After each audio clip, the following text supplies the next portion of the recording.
Hello friends, welcome to Parth शिक्षण।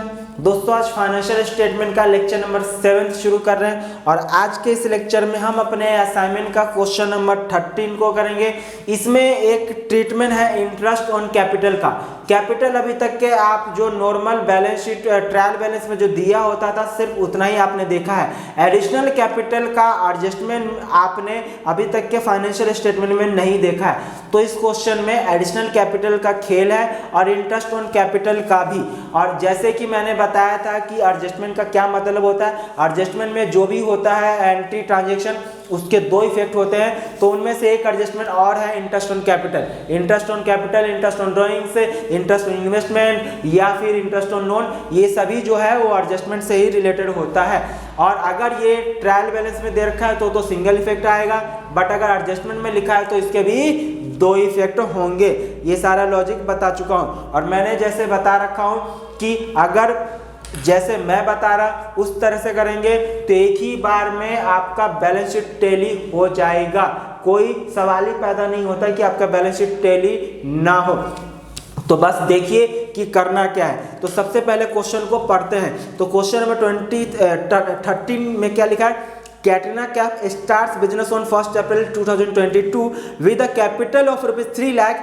The following trial balance was drawn up from her books at the end of the year. यहाँ पे ये हर ठीक है।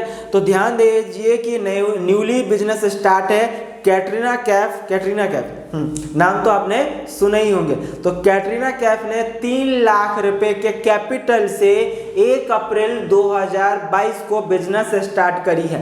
मतलब कि ओपनिंग कैपिटल है और ट्रायल बैलेंस आपको नीचे बना के दे रखा है। और ट्रायल बैलेंस में जरा देखिए क्रेडिट साइड के कॉलम में कैपिटल कितना दिख रहा है आपको? 4 लाख रुपए। कमाल है, कैपिटल स्टार्टिंग में 3 लाख था, अब at the end of 4 lakh रुपए है।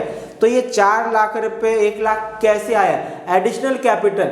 सर आपने बताया कि कैपिटल सिर्फ एडिशनल कैपिटल की वजह से इंक्रीज या डिक्रीज नहीं होता। कैपिटल जो है वो प्रॉफिट यानी कि इनकम या फिर कोई गेन या इनकम से, प्रॉफिट से या लॉस से या फिर कोई एक्सपेंस से भी कैपिटल कम या ज्यादा होता है। हाँ सर वो तो होता है, बट ये पहला साल है बिजनेस स्टार्ट हुआ है और पहला साल बिजनेस स्टार्ट हुआ है तो जो भी इनकम या एक्सपेंस तो जब भी प्लस या माइनस हुआ होगा ना कैपिटल में, जब trading profit and loss account बन गया होगा। तो आपको तो क्वेश्चन में trading profit and loss account बनाने के लिए बोला ना, क्योंकि ये तो ट्रायल बैलेंस ही दे रखा है और आपको अच्छे से पता है कि ट्रायल बैलेंस के बाद ही बनता है ट्रेडिंग प्रॉफिट एंड लॉस। तो इसका मतलब कोई भी एक्सपेंस या इनकम कैपिटल में इंक्लूड नहीं होगा। अब जाके जब हम trading profit and loss account बनाएंगे तो प्रॉफिट एंड लॉस अकाउंट से जो प्रॉफिट आता है ना, नेट प्रॉफिट या लॉस, वही तो कैपिटल में प्लस माइनस करते हो ना। हाँ सर, तो इसका मतलब ये जो 3 लाख रुपए के कैपिटल से बिजनेस स्टार्ट करी है कैटरीना कैफ ने और साल के एंड में 4 लाख रुपए कैपिटल है, इसमें इसका मतलब एक ही रास्ता है कैपिटल इंक्रीज होने का, वो एडिशनल कैपिटल। अभी एडजस्टमेंट में भी लिखा है, आप देखिए जरा।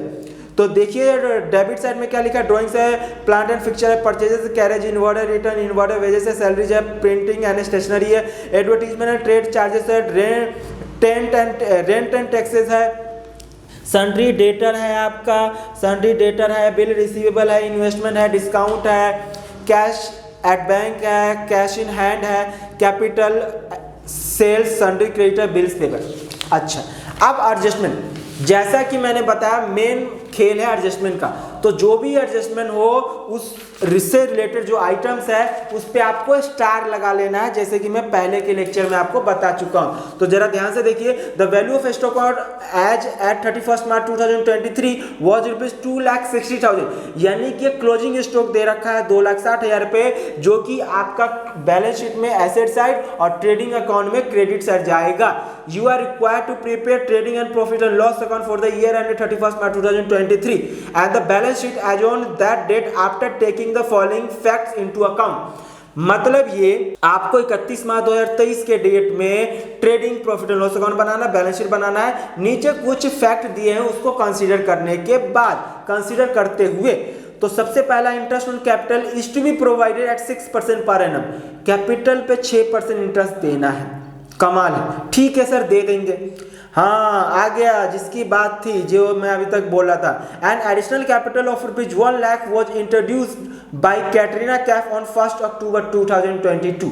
हाँ जी, आपको जो ओपनिंग कैपिटल 3 लाख रुपए दिख रहा था और ट्रायल बैलेंस में जो कैपिटल 4 लाख रुपए दिख रहा है, यानी 1 लाख का जो अंतर था, तो 1 लाख मैंने बता दिया ना कि एडिशनल कैपिटल होगा। तो वो जो एडिशनल कैपिटल इंट्रोड्यूस किया गया है वो कब किया गया? एडिशनल कैपिटल इंट्रोड्यूस 1 अक्टूबर 2022 को। और आपको क्या कैलकुलेट करना है इस क्वेश्चन में? Interest on capital. तो इंटरेस्ट ऑन कैपिटल आप कैसे कैलकुलेट करोगे? 2 पार्ट में करना पड़ेगा जी। सबसे पहला तो ओपनिंग कैपिटल है 1 लाख रुपए, तो ओपनिंग कैपिटल कितना है आपका? 3 लाख रुपए। तो 3 लाख रुपए पे कितना percent interest on capital calculate करना? 6%। तो 3 लाख रुपए तो पूरे साल रहा होगा। हाँ सर, तो 3 लाख का 6% होगा 18,000 रुपये। अच्छा सर, अब 3 लाख से साल के एंड में कितना कैपिटल बन गया? 4 लाख रुपए। तो 1 लाख एक्स्ट्रा एडिशनल कैपिटल। तो ये जो एडिशनल कैपिटल है आपका, इस पे भी 6% लगेगा कैपिटल पे इंटरेस्ट। हाँ सर, बट 1 अक्टूबर 2022 से 31 मार्च 2023 आने में कितना समय लगता है? सर 6 महीने लगते हैं। तो इसका मतलब यहाँ पे सिर्फ 6 महीने के लिए लगेगा। तो 1 लाख का 6% 6,000 और 3 महीने के लिए लगेगा तो कितना आ जाएगा? 3,000 रुपए। तो इसका मतलब ये आपका आ जाएगा 21,000 रुपए। ये आपका इंटरेस्ट ऑन कैपिटल। और ये इंटरेस्ट ऑन कैपिटल हमने पूरा क्वेश्चन पढ़ लिया है और पढ़ने से ये पता चला कि कहीं भी इंटरेस्ट ऑन कैपिटल का अमाउंट नहीं लिखा है डेबिट, क्योंकि इंटरेस्ट ऑन कैपिटल एक्सपेंस है फर्म के लिए। हाँ, इंटरेस्ट ऑन कैपिटल हमारे लिए फर्म के लिए एक्सपेंस है, तो एक्सपेंस है तो डेबिट साइड ही जाएगा। सर कहाँ है? क्या ये सामान बनाने से रिलेटेड है? नहीं, तो इसका मतलब P&L अकाउंट में जाएगा, ट्रेडिंग में तो जाएगा नहीं। और ये एक्सपेंस है तो ट्रायल बैलेंस में होना चाहिए, नहीं है, इसका मतलब देना बाकी है। तो 2 इफेक्ट आएगा। दूसरा, एक तो एक्सपेंस है तो P&L अकाउंट में डेबिट साइड, और दूसरा पे करना है अभी, मतलब लायबिलिटी है। तो पे करना है सर, किसको पे करना? ओनर को। तो ओनर के कैपिटल में ही ऐड कर देंगे। क्या करेंगे? ओनर के कैपिटल में ही ऐड कर देंगे interest on capital. Total capital कितना है दोस्तों? 4 लाख रुपए। उस पे इंटरेस्ट कितना आ गया? 21,000 रुपए टोटल ऐड कर देंगे। कमाल है ना। फर्म के लिए एक्सपेंस है इसलिए P&L में डेबिट साइड, और क्योंकि ये पैसा इस पैसा से पार्टनर का कैपिटल ही इंक्रीज होगा ना, मतलब ओनर का कैपिटल इंक्रीज होगा, तो उसके कैपिटल में ऐड कर देंगे। कमाल है ना। हाँ सर, बाहर वाले को पे नहीं करना। अगर बाहर वाले को पे करना होता तो मैं यहाँ पे लिखता आउटस्टैंडिंग इंटरेस्ट ऑन, जैसे लोन बाहर वाले से लेते हैं ना, तो लोन। समझ में आया? ओके सर, तो कमाल है। तो हम ये क्वेश्चन अब और पढ़ते हैं एडजस्टमेंट में क्या क्या लिखा है। तो अगला एडजस्टमेंट जो दे रखा है आपका, plant and fixtures are to be depreciated by 10%। तो ऊपर स्टार लगा लीजिए, प्लांट एंड फिक्चर्स पे स्टार लगा लेना है। 10% से डेप्रिसिएशन है। अगला है आपका सैलरीज आउटस्टैंडिंग और 31 मार्च 2023 अमाउंटेड टू रुपीज 5,000। 5,000 रुपये सैलरी आउटस्टैंडिंग है, तो सैलरी पे स्टार लगा लीजिए जी। नेक्स्ट है आपका एक्रूड इंटरेस्ट ऑन इन्वेस्टमेंट 7,500, यानी इन्वेस्टमेंट पे स्टार लगा लीजिए। उसके बाद है आपका क्या? 5,000 are bad debts and provision for doubtful debts is to be created 5% of the balance of debtor, यानी डेटर पे 2-2 स्टार लगाना पड़ेगा। क्यों सर 2-2 क्यों? क्योंकि डेटर पे बैड डेट्स भी हो रहा है और प्रोविजन 2-2 एडजस्टमेंट है। कंप्लीट हो गया सर। बस चलिए अब शुरू करते हैं फटाफट क्वेश्चन को, और क्वेश्चन को जल्दी से निपटाते हैं। तो सबसे पहले नंबर पे लिखा है ड्राइंग्स। क्या लिखा है? ड्राइंग्स। तो ड्राइंग्स आपको मालूम है कि कैपिटल में से ही माइनस किया जाता है, तो ड्राइंग्स कैपिटल में से माइनस होगा। कितना माइनस होगा? 45,000 रुपये। नेक्स्ट है आपका प्लांट एंड फिक्चर्स। क्या है ये? Plant and fixtures. तो प्लांट एंड फिक्चर्स कितना रुपए है आपका? 80,000 रुपये है सर। और इस पे स्टार हमने लगाया डेप्रिसिएशन। कितना परसेंट डेप्रिसिएशन? 8,000 रुपये। कैसे? 10%। 80 का 10% कितना आ जाएगा? 8,000 रुपये। तो आपका ये 72,000। और जो भी डेप्रिसिएशन होता है वो कहाँ जाता है दोस्तों? पीएनएल अकाउंट में जाता है, पीएनएल। तो पीएनएल अकाउंट में 2 क्या लिख देंगे, depreciation on plant and fixtures 8,000 रुपया। नेक्स्ट है आपका परचेजेस। तो परचेजेस कितना है, 11,60,000 रुपये है और इसका रिटर्न नहीं है।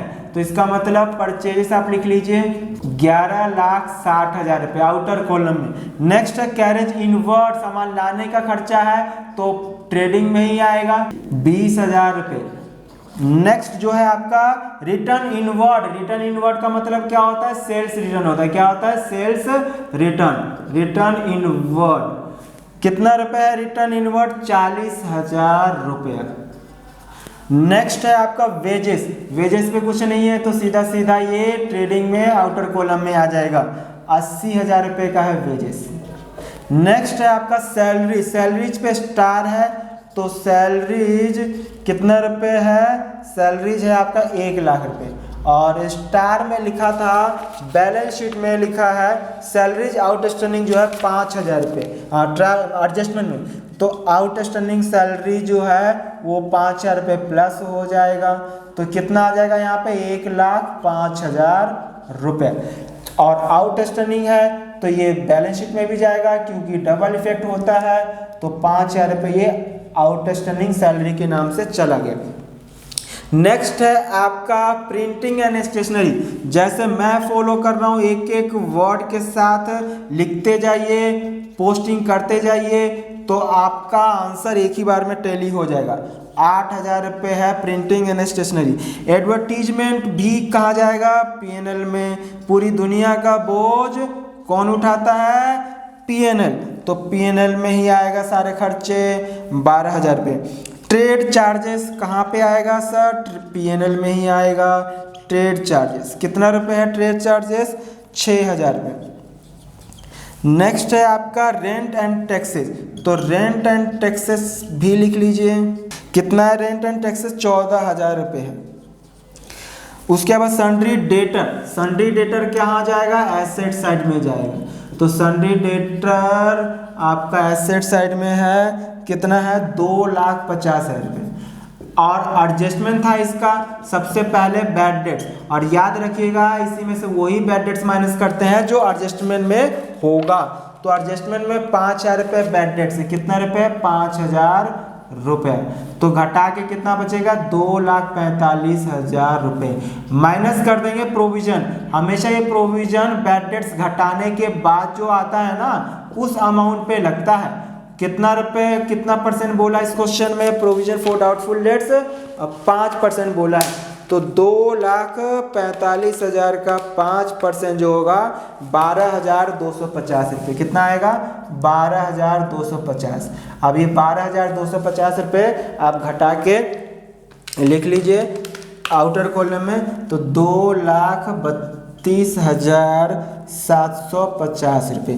ठीक है, तो ये आपका डेटर का ट्रीटमेंट हो गया। नेक्स्ट है बिल रिसीवेबल। बिल रिसीवेबल भी एसेट्स होता है ना, हाँ जी सर। कितना रुपए है बिल रिसीवेबल, 50,000 रुपये। नेक्स्ट जो है आपका इन्वेस्टमेंट है। इन्वेस्टमेंट पे सर स्टार है, तो इन्वेस्टमेंट पे स्टार है। तो इन्वेस्टमेंट कितना है सर, 1,50,000 रुपये। ये इन्वेस्टमेंट लिखने से पहले ये डेटर में से हमने दो चीज माइनस किया ना, डबल इफेक्ट होता है। वहां तो हमने माइनस किया ना, तो दूसरा इफेक्ट कहाँ जाता है सर, पीएनएल में डेबिट साइड आता है बैड डेट्स जो कि 5,000 रुपये है। और प्रोविजन फॉर डाउटफुल डेट्स भी कहाँ जाएगा, वो आएगा आपका पीएनएल में ही डेबिट साइड। कितना है सर, 12,250 रुपये। हाँ सर, अब इन्वेस्टमेंट की बात कर लेते हैं। तो इन्वेस्टमेंट पे स्टार है और क्या लिखा था, adjustment number E, accrued interest on investment 7,500। Accrued का मतलब मिलना बाकी है। तो 1,50,000 रुपये का इन्वेस्टमेंट है, उस पर 7,500 मिलना बाकी है, एसेट्स है ना। तो इसमें प्लस कर दीजिए एक्रूड इंटरेस्ट 7,500 रुपये। तो कितना आ जाएगा, 1,57,500। इतना ही था ना एक्रूड इंटरेस्ट 7,500। हाँ जी, एक्रूड इंटरेस्ट 7,500 ही था। कंप्लीट हो गया। नेक्स्ट है डिस्काउंट। डिस्काउंट देखिए डेबिट साइड में लिखा हुआ है, तो 2 कुछ ना लिखा हो तो हम इसको डेबिट ही मानेंगे। कितना रुपए है डिस्काउंट आपका, 5,000 रुपये है। कितना है, 5,000। नेक्स्ट है आपका cash at bank, cash at bank 1,60,000 रुपये। अगला है cash in hand, cash in hand है आपका 30,000। और क्रेडिट साइड में क्या लिखा है, कैपिटल है, तो कैपिटल तो हमने लिख लिया 4 लाख रुपए, सेल्स 16 लाख रुपए, कितना है 16 लाख। अब ये 16 लाख में से 40 रिटर्न घटा देंगे तो 15,60,000 रुपये आपका आ गया। उसके बाद है सन्ड्री क्रेडिटर, कहाँ जाएगा, लायबिलिटी साइड, सन्ड्री क्रेडिटर्स कितना रुपए सर, सन्ड्री क्रेडिटर्स 1,20,000 रुपये। नेक्स्ट जो है आपका बिल्स पेबल, क्या बिल्स पेबल, तो बिल्स पेबल जो है वो आपका 90,000 रुपये है। ठीक है, कंप्लीट हो गया सर। अब कुछ बचा नहीं, एक रह गया है, क्या, क्लोजिंग स्टॉक रह गया है। क्लोजिंग स्टॉक को क्या करते हैं, क्लोजिंग बैलेंस शीट में एसेट साइड लिख लेते हैं। कितना है क्लोजिंग स्टॉक, 2,60,000 रुपये, तो 2,60,000 रुपये और यहाँ पे आपका आ जाएगा 2 लाख। कमाल है, तो ये कंप्लीट हो गया है। अब क्या करना है आपको, आपको सिर्फ टोटल करके आंसर निकालना है। 15,60,000, 2,60,000, तो टोटल आ गया 18,20,000। अब इस 18,20,000 में से डेबिट के एक्सपेंस घटा देंगे, 11,60,000, 20,000 और 80,000, तो कितना आ जाएगा 5,60,000। ये 5,60,000 रुपये आपका क्या आया है, ग्रॉस प्रॉफिट। अब ये ग्रॉस प्रॉफिट जो यहाँ पे है वही आपका P&L अकाउंट में ग्रॉस प्रॉफिट आ जाएगा, BD कह के 5,60,000। और क्योंकि देखिए इस साइड कुछ भी नहीं है तो यही आपका टोटल 5 नहीं, एक्रूड इंटरेस्ट का हमने सिंगल इफेक्ट ही किया है ना, इन्वेस्टमेंट पे एक्रूड इंटरेस्ट हमने ऐड तो कर दिया। अभी देखो ये गलत हो जाता, डबल इफेक्ट होता है ना, तो एक्रूड इंटरेस्ट इनकम है ना, पैसा मिलना बाकी है, पैसा मिलना बाकी है तो वो एसेट साइड आ जाएगा। और एक्रूड इंटरेस्ट का क्या मतलब है, वो इनकम जो हमने अर्न कर लिया है मिलना बाकी है, तो इनकम हमने अर्न कर लिया ना। और हमने क्या सीखा कि वो इनकम जो इस साल से रिलेटेड है, चाहे मिले या ना मिले हमें लिखना है, चाहे इनकम हो एक्सपेंस। तो इनकम भी हमारा यहाँ पे आएगा, कितना रुपये आएगा, एक्रूड इंटरेस्ट ऑन इन्वेस्टमेंट 7,500 रुपये। तो इसका मतलब 7,500 रुपये अगर हम इसमें ऐड कर देंगे तो आपका आ जाएगा 5,67,500। अब इसमें से घटा देंगे, घटाते जाइए, 8,000 घटाना है, 1,05,000 घटाना है, 8,000 रुपये घटाना है, 12,000 रुपये घटाना है, 6,000 रुपये घटाना है, 14,000 रुपये घटाना है, 5,000 रुपये घटाना है, 12,250 घटाना है और 5,000 रुपये घटाना है। तो कितना आ गया ये 3,92,250। क्या आ गया ये आपका नेट प्रॉफिट आ गया। ठीक है ना, टोटल में तो आप यही लिख लेंगे 567,500। अब ये जो नेट प्रॉफिट आया है कैपिटल में प्लस हो जाएगा, हाँ जी, कितना आया है 3,92,250। तो इसको प्लस कर दीजिए, कितना, ये 4 लाख रुपये, तो ये आ जाएगा आपका 8,13,250 रुपये। इसमें से आपको ड्राइंग्स घटाना है 45,000 रुपये, तो ये आ जाएगा आपका, कितना आ जाएगा 7,68,250। अब बाकी टोटल कर लीजिए लायबिलिटी साइड का 5,000, 1,20,000 और 90,000, तो ये आ गया 9,83,250। इसका मतलब एसेट साइड भी इतना ही आना चाहिए। तो फटाफट टोटल कर लेते हैं एसेट साइड का, 72,232,750, 50,000, 157,500, 1,60,000, 30,000 एंड 2,60,000। तो आ रहा है 9,62,250। कुछ गड़बड़ हो गया है इसमें, कुछ छूट गया है, दोनों साइड बराबर नहीं आ रहा है। यहाँ पे क्या गड़बड़ देखते हैं, दोस्तों ये जो इंटरेस्ट ऑन कैपिटल है, मैंने बताया था एडजस्टमेंट में जो भी इफेक्ट होता है उसका डबल इफेक्ट होता है। तो इंटरेस्ट ऑन कैपिटल को मैंने बताया था कि कहाँ पे लिखना होता है, ये आपको लिखना होता है पीएनएल अकाउंट में। तो ये पीएनएल अकाउंट में इंटरेस्ट ऑन कैपिटल लिखना भूल गए थे, तो यही गड़बड़ी होता है, इसी वजह से हमारा बैलेंस शीट कभी कभी टैली नहीं होता है। तो इंटरेस्ट ऑन कैपिटल कितना रुपये है, 21,000 रुपये। तो अब इसमें से घटा देंगे 21,000 रुपये, कितना आया था 3,92,250 आया था। उसमें से अगर मैं 21,000 रुपये और घटा दूँ तो ये आपका आ जाएगा नेट प्रॉफिट। कितना रुपये नेट प्रॉफिट आ जाएगा, 3,71,250। ये है आपका नेट प्रॉफिट। सिर्फ एक छोटी सी एक गलती भारी पड़ गया हमारे आंसर पे, ठीक है ना। तो यहाँ पे कितना आ जाएगा 71,000। अब ये 71, तो अब आप ऐड कर लीजिए ज़रा, ये आपका आ जाएगा 7,92,250। इसमें प्लस करते माइनस कर देंगे 45,000 रुपये, तो आपका आ जाएगा 7,47,250। अब ये प्लस कर दीजिए 5,000 रुपये, 1,20,000 रुपये और 90,000।